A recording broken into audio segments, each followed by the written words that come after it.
शांति। आज का स्वमान, मैं माया जीत जगत जीत हूँ। माया जीत बनने के लिए आज बाबा ने समझाया हमें कि जैसे आप बच्चों को बाबा से स्नेह है। अक्सर बाबा कहते होते हैं कि स्नेह में सब बच्चे पास है। तो आज कहा, जैसे आप बच्चों को बाबा से स्नेह है, वैसे बाबा को दिनचर्या के हर कार्य में साथी बनाकर रखो, तो माया मूर्छित हो जाएगी। माया जीत बनना ना, तो माया को जीतने वाला ही जगत जीत बनता, और कोई उपाय नहीं है। और माया जीतने के लिए चाहिए दिनचर्या के हर कार्य में बाबा को साथी बनाकर रखना। तो बाबा ने कहा, ये साथी की शक्ति बड़ी जबरदस्त है। उससे ही मिलन में मगन रह सकते हैं। और ये मिलन में मगन होना, ये माया को मूर्छित कर देता है। फिर बाबा ने कहा, जैसे आप बच्चों का शुरू का वायदा है एक, क्या वायदा है शुरू का? तुम्हीं से बैठूं, तुम्हीं से बोलूं, तुम्हीं से खाऊं, तुम्हीं से दिल को रिझाऊं, ये शुरू का वायदा है। तो उस वायदे अनुसार दिनचर्या का हर कार्य करो। तो बाबा ने कहा, माया डिस्टर्ब नहीं करेगी, उसका डिस्ट्रक्शन हो जाएगा। अगर बाबा साथ है तो माया आते ही मर जाएगी, खत्म हो जाएगी। तो डिस्टर्ब कैसे करेगी?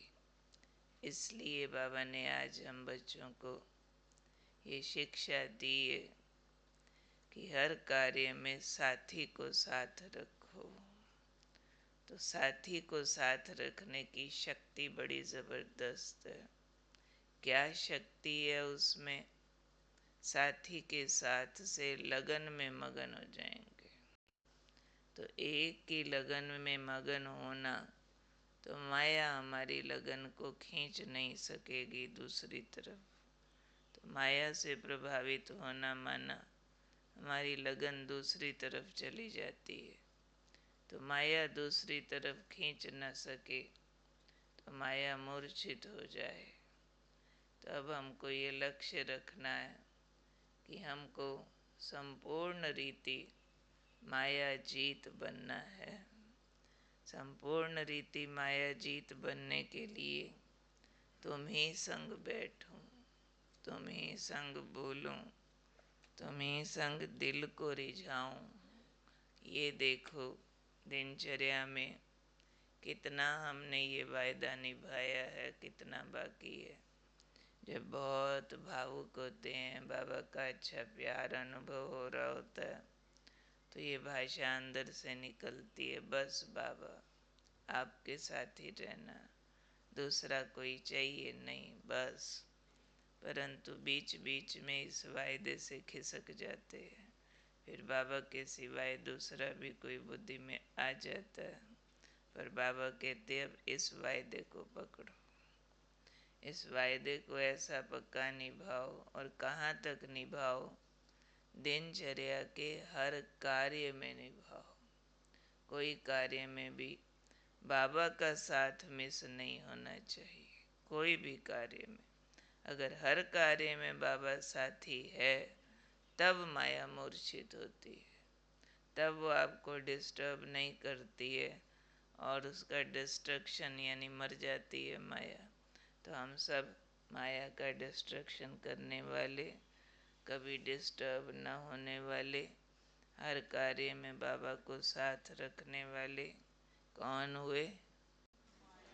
माया जीत जगत जीत विशेष आत्माएं हैं। आज का फिर याद की यात्रा का बाबा का महावाक्य लेते हैं। किस विषय पर चल रहे हैं महावाक्य?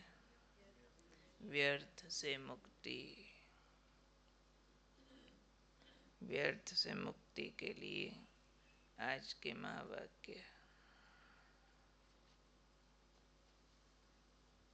अगर व्यर्थ अर्थात साधारण कर्म भी किया तो नुकसान हो गया। साधारण को भी बाबा व्यर्थ कह रहे हैं।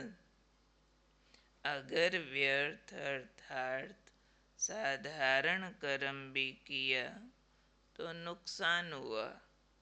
तो ऐसे कभी नहीं सोचो कि साधारण कर्म किया, ये तो होता ही है। श्रेष्ठ आत्मा का हर कदम श्रेष्ठ, हर कर्म श्रेष्ठ, हर बोल श्रेष्ठ होगा।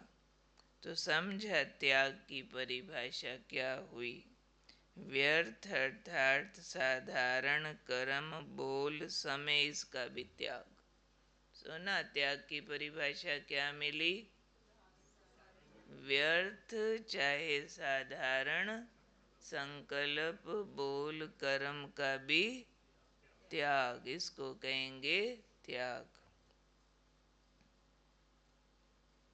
सदा समर्थ सदा अलौकिक अर्थात पद्मा पदम भाग्यवान बनो। सदा समर्थ, सदा हर संकल्प बोल कर्म अलौकिक। तो व्यर्थ और साधारण बातों को भी अंडरलाइन करो। इसके अलबेलेपन का त्याग करो, क्योंकि आप सभी ब्राह्मण आत्माओं का विश्व के मंच पर हीरो और हीरोइन पार्ट है।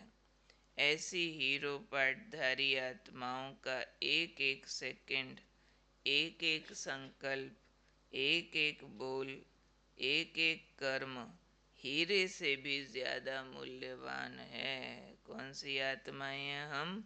हीरो हीरोइन पार्टधारी आत्माएं। तो हमारा हर संकल्प, सेकंड, बोल, कर्म हीरे से भी ज्यादा मूल्यवान है। अगर एक संकल्प भी व्यर्थ हुआ तो जैसे हीरे को गंवाया। अगर कीमती से कीमती हीरा किसका गिर जाए, खो जाए, तो वह क्या सोचेगा ना, कुछ गंवाया, यही सोचेगा ना। ऐसे एक हीरे की बात नहीं, अनेक हीरों की कीमत का एक एक सेकंड है। इस हिसाब से सोचो। ऐसे नहीं कि साधारण रूप में बैठे बैठे साधारण बातें करते करते समय बिता दो। फिर क्या कहते, कोई बुरी बात तो नहीं की, ऐसे ही बातें कर रहे थे, ऐसे ही बैठे थे, ऐसे ही बातें कर रहे थे, ऐसे ही चल रहे थे। ये ऐसे ऐसे करते भी कितना समय चला जाता है। ऐसे ही नहीं लेकिन हीरे जैसे। सुना? ऐसे ही सोचना, ऐसे ही बोलना, ऐसे ही करना हीरे तुल्य आत्माओं को शोभा नहीं देता। ऐसे ही के बजाय क्या बोला? हीरे जैसे। तो अपने मूल्य को जानो। सुना? तो ये है विशेष आज के महावाक्य व्यर्थ से मुक्त होने के लिए। और इस सप्ताह का स्वमान, मैं काल जीत समर्थ संकल्पधारी आत्मा हूँ। काल माना समय, कोई भी समय ऐसे ही नहीं गंवाना है, ऐसे ही के बजाय हीरे जैसा। मैं काल जीत समर्थ आत्मा हूँ। बाकी जो टॉपिक है लिखने का, वो तो आजकल दिन में आता होता है। तो दिन में हम टॉपिक लेके उसके ऊपर लिखें। कौन कौन लिखते होते हैं याद की यात्रा का टॉपिक? 1 2 3 4 5। भाइयों ने कितने नंबर लेने हैं? भाई सारे क्या सोच रहे हैं, हमको सब कुछ माफ है, बहनों के किए का हमको मिल जाएगा भी, सबको लिखना है। और लिखने से उसकी पावर समझनी है। थोड़ा माइक की आवाज़ बढ़ाओ भाई। अच्छा, पहले मम्मा की वाणी सुनेंगे।